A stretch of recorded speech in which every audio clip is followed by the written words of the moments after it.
Yorme, kinampihan ng driver sa nangyaring hit and run sa Manila? Kahit anong kwenta ko, both ways Accident is accident.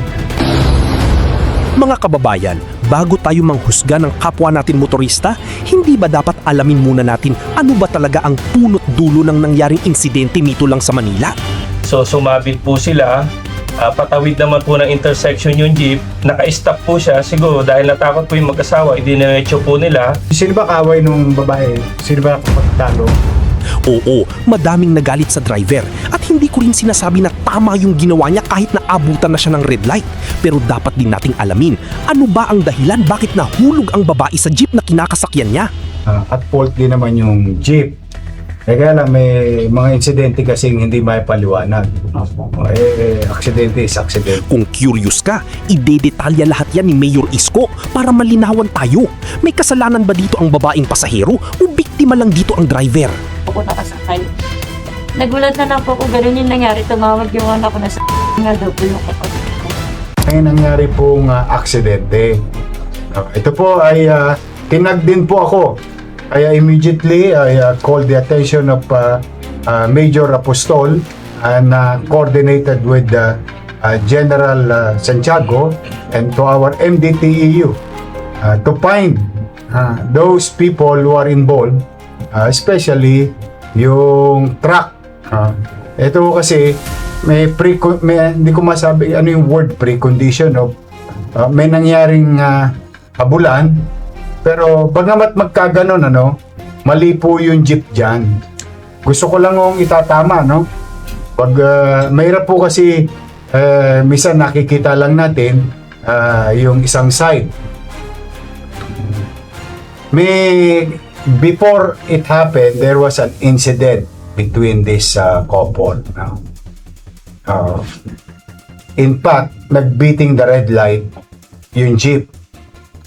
For whatever reasons that they have, nagbit to ng red light. The problem is, may isa pong rumaragasang truck na marapat lamang na siya'y umabante talaga dahil green naman po yung traffic light. Ang siste, may nahulog yung babae. At yung babae naman, saktong-sakto dumadaan yung truck. Salamat na lamang sa Diyos, hindi po nasawi, pero medyo nagkaroon ng physical injury yung so ito po si General ay papa-update kayo kung nasaan na po ngayon yung sitwasyon ng kasong ito. Magandang hapon po sa ating lahat, lalo na po sa ating buting mayor, sa lahat ng ating mga kabayan dito sa Manila. Tama po yung tinura ng ating mayor na may nauna pong pagtatalo doon sa mag-asawa na may-ari ng jeep. Hinabol po nila yung mag-asawa. So sumabit po sila. Patawid naman po ng intersection yung jeep. Naka-stop po siya. Siguro dahil natakot po yung mag-asawa, idiniretso po nila. At mayroon naman pong paparating na truck na nakago naman at talaga namang dapat na mag-go. Nahulog po yung babae. Iyon po yung umilalim sa truck. Mabuti po at hindi po talaga nasagasaan ng gulong. Kung hindi po, baka hindi lang po gano'n ang inabot. Nung nag-viral po yun, nagbigay po ng instruction ng ating buting mayor. Kahit na nasa official engagement siya, nagbibigay siya ng guidance from time to time. Nag-update po kami sa kanya. At nung nakita naman po ng ating mga kababayan, lalo na po yung driver, na may nasagasaan po pala siya, ay hindi po siya kaagad sumuko dahil natakot po siya. Kinausap niya po muna yung kanyang employer at ang sa kanya naman wala naman siyang intensyong mangyari sana yun kasi talagang yung right of way nasa kanya po dahil nakago po siya. Ngayon, nung na-post po yun, so nung nakonbinsi po nung mag-asawang operator ng truck, yung driver nila na may nangyaring ganon, usap po nilang isinuko ngayon dito at tinawagan po ng opisina ng Office of the Mayor po yung mga kamag-anak ng biktima na kasalukuyan po nasa ospital ngayon. So, ihahap po na. Yes. Yung pamilya dito. Ito po yung sinasabi ni General Santiago. Ano mo pa dito? Sila makikipag-usap. Dito kayo. Dito, Ako dito po ako. kayo, ito yung representative ninyo. Don't worry. Ito po yung driver. Pangalan mo? Ito naman ho yung may-ari ng truck. Tapos ito po yung pamilya. Nais lamang po namin kayong i-update kasi po nangyari sa Maynila as we have committed to you with our district director. We will do our best to bring everyone into justice or deliver justice to the victim. Bagamat, ito kasing incident to, no? Ayoko kasi tayong magkaroon ng hate sa driver o sa kanila man, kung ano man ang hindi pagkakaunawan. Mukhang may nangyari doon sa sino ba kaway nung babae? Sino ba pagtalo? Kapatid ko daw po, pinupugin daw po kasi siya ng asawa ng driver. Nagtatalo po yung mag-asawa. Nagtatalo. Yun po yung sinasabi namin na hindi naman nakikita sa CCTV. Para lang Yung kapatid ko kasi nung asawa, yung kapatid ko po. Kasi siguro nung nag-aanuhan, yung kapatid ko yung nasipa palabas po ng jeep. So, nagkatakbuhan. Nga po. Nahulog. Opo. Yun na. Yun na yung nakita naman ng taong bayan na nasagasaan. Buti napailalim sa truck. Pero kamusta yung kapatid nyo ngayon? Hindi po okay kasi gabi-gabi po siyang umiyak dahil hindi pa po siya na-operahan kasi Nasa PGH pa. opo. Ano sabi ng doktor? Nung unang dating po namin doon, sinabi nila kinabukasan daw po operahan. Tapos nung inantay po namin ng kinabukasan, nung bumalik po yung doktor, marami pa raw po kasi silang ina-operahan. Kaya hindi Tama pa raw po. naman. Sa PGH ito, no? Opo. Sa PGH. Marami kasing pasyente talaga doon. Opo. Pero kahapon, dinala raw po siya sa operating room. Tinatanong ko po yung kapatid ko kung na-operahan po siya. Sabi niya hindi na daw po alam kasi pinatulog daw po siya. Yung daliri niya siguro yung inano kasi yung dito niya, ganun pa rin po, hindi pa po na operahan po.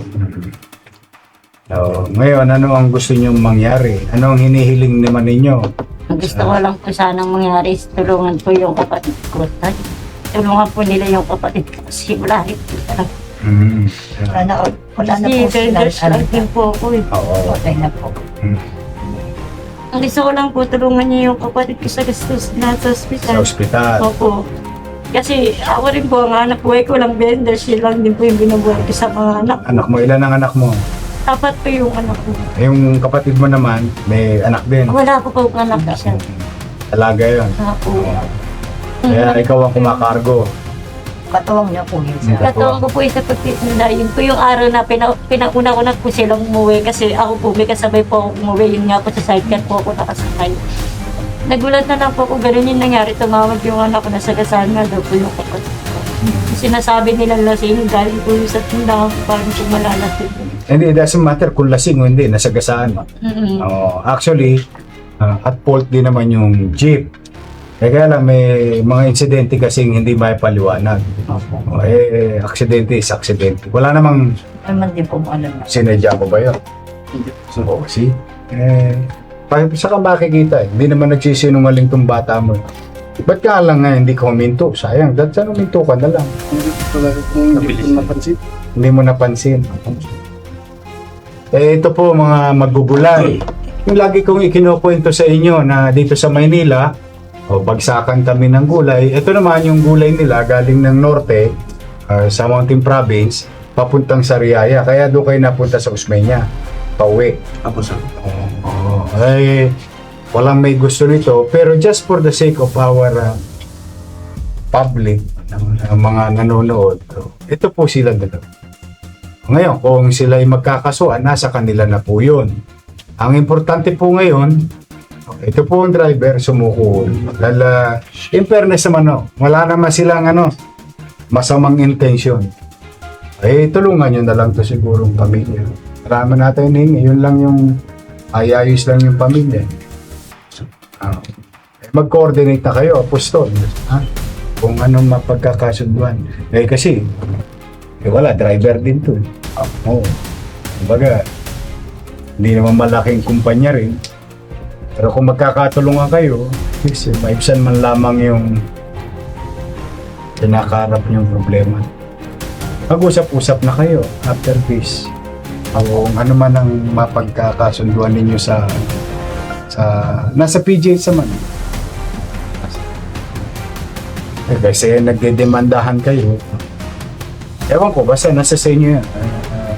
It's up to you. But what we're after, General Santiago and I, and the men and women uniform personnel of the Manila Police District is, dito nangyari sa Maynila, we tried to resolve it and brought everyone who are responsible and be responsible to their actions or neglect in that matter. Ayan po mga kababayan, yan po yung una naming update, no? Pagka mo nang umalis, taga saan ka? Taga San Andres ka rin? Apo. Huwag mo nang umalis, hintayin mo ako. Apo. Kaya rin. Pero mag-usap-usap din kayo. Kung ano man yung pwede yung maitulong nila sa kapatid mo. Hindi mo rin man din sila masisi. Kumbaga, wala talaga.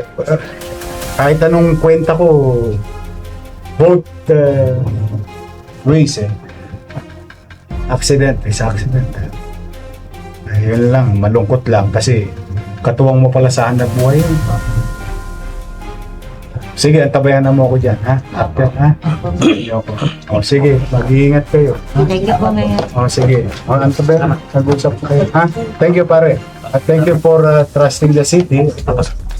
Pinagkatiwala mo itong driver mo sa akin. Sige na, okay na yan. Kayo na lang ang mag-uusap. Mag-iingat ka na next time, ha?